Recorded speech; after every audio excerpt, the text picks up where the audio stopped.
Y bueno, ¿qué pasó entonces en esos años? Serví, serví con pasión, con compromiso, con honestidad, con amor a mi Nicaragua, a mi país, honrando la memoria de Mauricio Abdalá. Pero también encontré algo que yo no sabía. Es decir, en el Ingenio de San Antonio, en Chichigalpa, estaba mi esposa, como mi primera niña, rodeada de ángeles vecinos que la cuidaban. Yo tenía la idea de que la joven revolución iba a cuidar de ella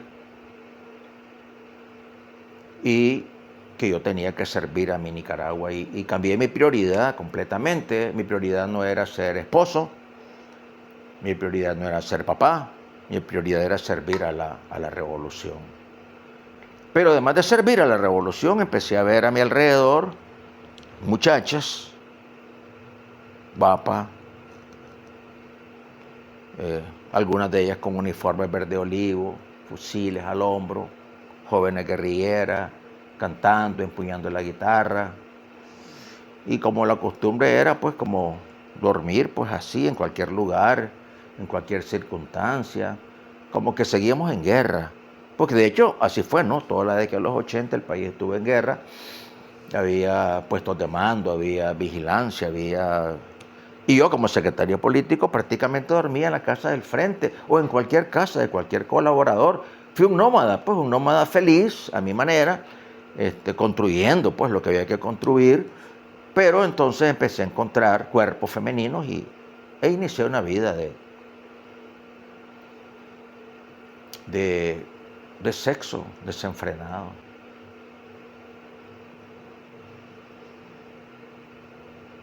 Lo digo ahora sin mencionar ningún nombre porque muchas de estas muchachas están vivas, la mayoría, menos dos que yo tengo conciencia.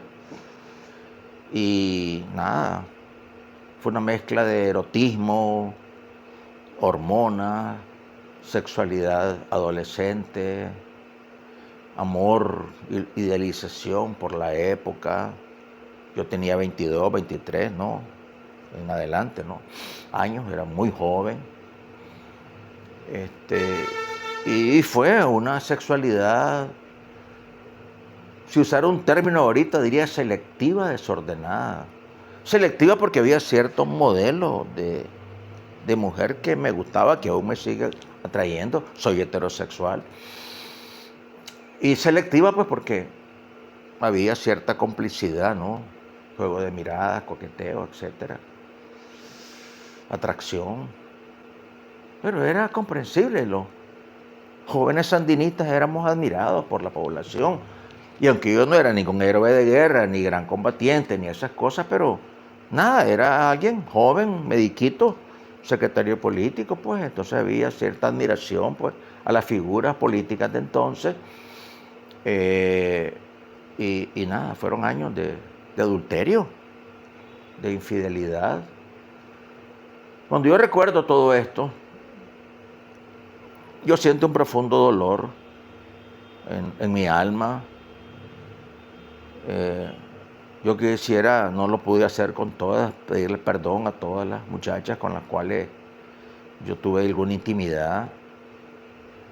No es que les propuse matrimonio a todas, a ninguna de hecho. No es que les mentí pues de que yo era un hombre casado y con hijos, porque nació una niña, después otra. Cada visita al hogar de Armantina era un embarazo, pues. Éramos fértiles, pues. Y así fue, ¿no? Entonces yo a nadie le mentí, pues, en ese sentido, pero actué como un soltero, ¿no?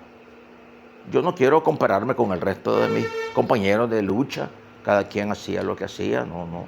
Yo no trato de justificarme ni en la época, ni compararme con nadie. Sencillamente actué, como en lo humano, en lo biológico, en lo personal, en la búsqueda del placer, de la compañía femenina, de un placer sin compromiso, de un sexo sin amor, en general. En general digo porque al final de esta historia hubo una pareja con la cual duré más tiempo y del cual nació mi hijo. Él vive todavía, No voy a hablar de él aquí, ni de su mamá, ni de su nombre, pero fue una relación de largo plazo. Resultó un embarazo. Y esto tampoco quiero hablar mucho porque ellos viven aún, porque hubieron hechos en esa relación y en ese embarazo que no voy a decir. Este, no, no. Pero acepté ser papá porque lo era. Yo asumí que lo era. Y me convertí en padre de ese niño que no quería que, igual que yo, naciera sin un padre. Le di mi apellido, incluso se llama igual que yo en su segundo nombre. Sigue siendo así, pues. Pero obviamente era distinto, ¿no? Había 3 hijas de mi matrimonio, porque aún existía. Estaba casado, seguí casado.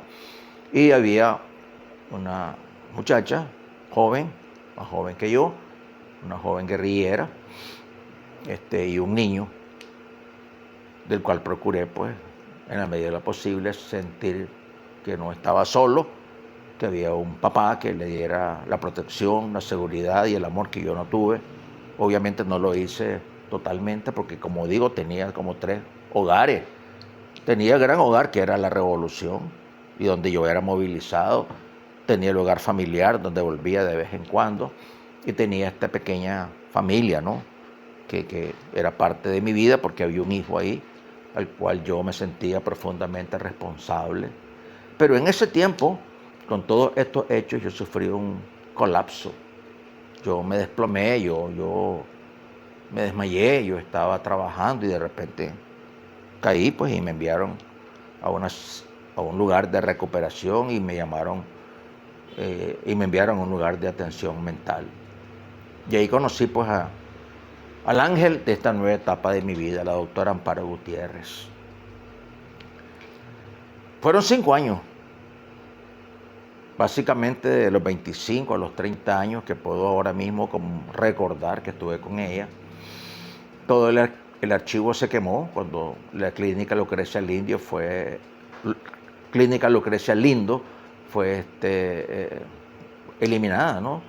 Y todos los archivos de los pacientes fueron quemados por órdenes de la Dirección Nacional.